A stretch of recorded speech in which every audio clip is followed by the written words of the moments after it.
બેન આપની પાસે આવું છું, પણ નિશાંતભાઈ, ગુજરાતના શિક્ષણની આ શું થઈ રહ્યું છે?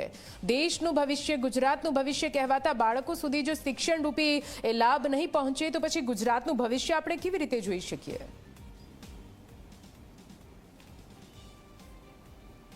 निधि, एक बात स्पष्ट થઈ गई છે कि पापियों की ये सरकार में बेईमान तो बहुत है, आप मुझे मत पूछिए ईमानदार कौन है।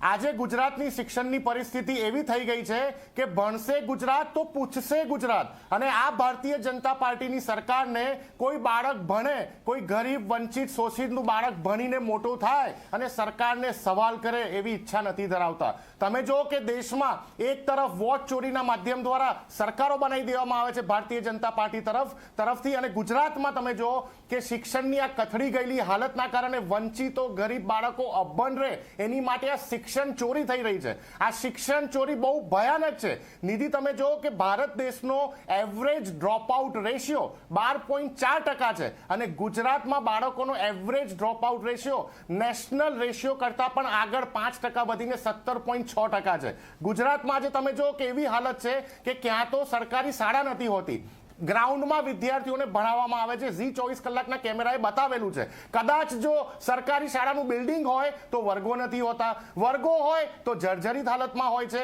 જર્જરિત હાલતમાં ના હોય તો શિક્ષકો નથી હોતા, શિક્ષકો હોય તો ભૂતિયા શિક્ષકો હોય છે, અને ભૂતિયા શિક્ષકો ના હોય તો પ્રધાનમંત્રીજી મોદી આવવાના હોય તો એ શિક્ષકોને કમ્પલસરી પ્રધાનમંત્રી મોદીજીની યાત્રામાં સામેલ થવા માટે મોકલવામાં આવે।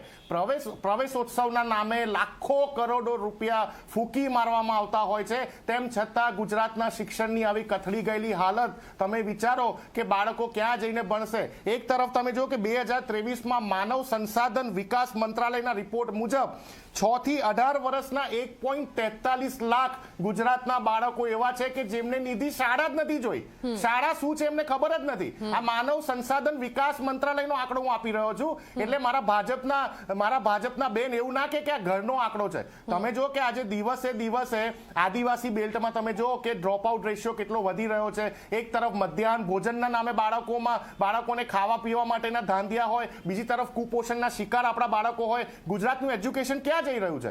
હજી તમને એક મોટો રિપોર્ટ કહું, હમણાં જ માધ્યમિક શિક્ષણ અને NSA એટલે કે નેશનલ સેમ્પલ સર્વેનો એક રિપોર્ટ આવ્યો કે ગુજરાત કરતા ગુજરાતનું જે એજ્યુકેશન છે, એક તો તમે જો કે સરકારી એજ્યુકેશન તો ખાડે ગયું છે, પરંતુ જે પ્રાઇવેટ એજ્યુકેશન છે એમાં એવરેજ વાલીઓને વાર્ષિક 43,170 રૂપિયા ખર્ચો થાય છે। આપણા કરતા તમિલનાડુ, પશ્ચિમ બંગાળ, કર્ણાટક, રાજસ્થાન, મધ્યપ્રદેશ, મહારાષ્ટ્ર અને ઉત્તર પ્રદેશની સરકારી નિશાંતભાઈ, શ્રદ્ધાબેન આપણી સાથે જોડાયેલા છે। હવે શ્રદ્ધાબેનને